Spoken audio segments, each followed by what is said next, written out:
आपकी आवाज भी थोड़ा ब्रेक हो रही है, मैं दोबारा लौटूंगी।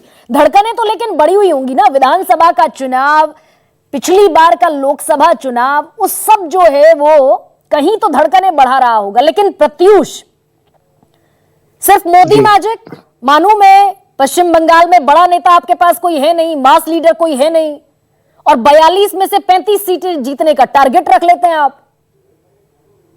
जी देखिए, हमारा जो भी हमारा दावा है चुनाव में अच्छा प्रदर्शन करने का, वो इस आधार पर आ रहा है कि 2019 में हमारे पास 2 सांसद थे, हम 18 पर पहुंचे। क्यों पहुंचे? क्योंकि जनता ने देखा कि नरेंद्र मोदी के शासन में प्रॉमिसेस की डिलीवरी हो रही है।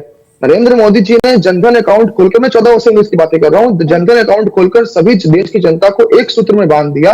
नरेंद्र मोदी जी ने बीमा देकर, बाकी सोशल सिक्योरिटीज देकर जनता को एक जैसा व्यवहार किया सभी प्रदेश की जनता के साथ। 19 में हमने उसका प्रतिफलन देखा। हमने देखा कि बंगाल की जनता जो है विकास यात्रा में ऑन बोर्ड हुए। और एक बात जो स्वयं प्रकाश पुरोहित जी नहीं बताएंगे आपको, या तृणमूल कांग्रेस नहीं बताएगी, और तानाशाह करने का आरोप भाजपा पर लगाएगी, झूठा आरोप, वो ये नहीं बताएगी कि 2018 के पंचायत चुनाव में जनता को उनके फंडामेंटल राइट वोट देने से रोका गया था। 100 लोगों की हत्या हुई थी, वोट देने से जो रोका गया था लोगों को 2018 में, उसी गुस्सा का प्रतिफलन 2019 के चुनाव में हुआ था। इसीलिए आप देखेंगे कि ड्रास्टिकली तृणमूल कांग्रेस के जो सीट्स है वो गिर रहा है। क्यों? क्योंकि जब आप जनता को वोट देने से रोकेंगे, उनके फंडामेंटल राइट्स को इंक्रोच करेंगे, तो उनका उसका तो रिएक्शन होगा। लेकिन प्रत्यूष, ये लड़ाई जब भ्रष्टाचार के मुद्दों पर आती है तो आप कहीं डुअल स्टैंडर्ड रखते हुए भी दिखते हैं क्या? तापस रॉय को आप ले गए, शुभेंदु अधिकारी को आप लेकर चले गए, अर्जुन सिंह को साथ ले आए, दिव्येंदु अधिकारी को आप साथ ले आए, सारा टीएमसी आयातित हो गया। आपका काडर टीएमसी से आयात कर लिया आपने। सारा टीएमसी अगर आयातित हो जाता तो स्वयं प्रकाश पुरोहित भी तो बीजेपी में होते ना, पर स्वयं प्रकाश पुरोहित जैसे नेताओं को हम बीजेपी में लेना नहीं चाहते हैं, इसलिए हम उनको बाहर रखते हैं। जो नेताओं की जनता के सामने पकड़ है, जो नेताओं की जनता में स्वीकारोक्ति है, वो लोगों को हम बीजेपी में लेना चाहते हैं। तापस रॉय के घर पे जिस दिन ईडी का रेड हुआ था, उस दिन बीजेपी ने स्टेटमेंट दिया था कि जरूर इसमें कोई कंफ्यूजन हुआ है, तृणमूल कांग्रेस में कुछ ही ईमानदार नेता है, उसमें से तापस रॉय एक है।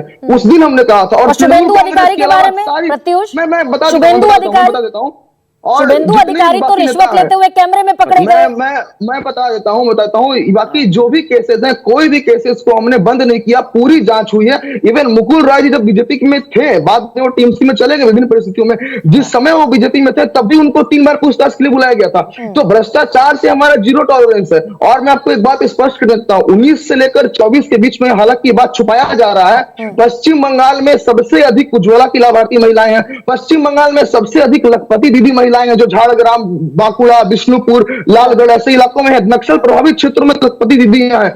और मैं बता देना चाहता हूँ कि कोलकाता से लेकर दार्जिलिंग तक जो हाईवे बनने का काम हो रहा है, कौन कर रहा है? प्रत्यूष, चलिए अब एक बात, प्रत्यूष एक बात बताइए, प्रत्यूष एक सेकंड, आप 2 से 18 पर तो पहुंच गए, 2 से 18 पर पहुंचे, लेकिन टीएमसी का वोट बैंक नहीं हिला।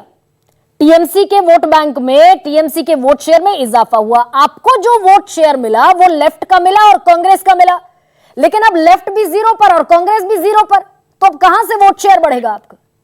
चलिए, ये प्रश्न का जवाब मैं आपको देना चाहता था। अगर आप कल का चुनाव देखेंगे, कल बालूरघाट, रायगंज और दार्जिलिंग, ये 3 जगह पर चुनाव हुआ है। हम सब जानते हैं कि दार्जिलिंग सूर्यगढ़ क्षेत्र है, वहां से नक्सल बड़ी आंदोलन शुरू हुआ था, तो सीपीएम का वो एक परंपरागत क्षेत्र रहा है। अच्छा, अगर हम बालूरघाट में आए और रायगंज में आए तो कांग्रेस का वहां पर अच्छा पकड़ है और तृणमूल कांग्रेस की भी अच्छी पकपैठ है। लेकिन भाजपा वो 3 सीट जीती थी पहले भी, इस बार भी जीत रही है। मैं क्यों बोल रहा हूं? क्योंकि जो अगर दार्जिलिंग को पकड़े तो वहां पर जो माटीगाड़ा नक्सलवाड़ी सीट है और वहां पर जो फांसी देवा सीट है, वहां पर 80% के करीब मतदान हुआ। अगर हम बालूरघाट में आए तो रायगंज, हेमताबाद वाली सीट है, और ये जो हेमताबाद की सीट है, तपन की सीट है, या फिर आप अगर बालूरघाट में पहुंचेंगे तो गंगारामपुर की सीट है, ये सभी सीटों पर 80% से अधिक मतदान हुआ। मतलब जहां जहां पर भाजपा मजबूत रही है, उन सीटों पर जनता पूरे उच्छ्वास के साथ, पूरे आनंद के साथ वोट दे रहे हैं। और जहां जहां पर तृणमूल कांग्रेस की जीतने की संभावना रहती थी, उन सभी सीटों पर वोटर्स इतना डेसिमेटेड है, इतना डिसइल्यूजन्ड है, जो लोग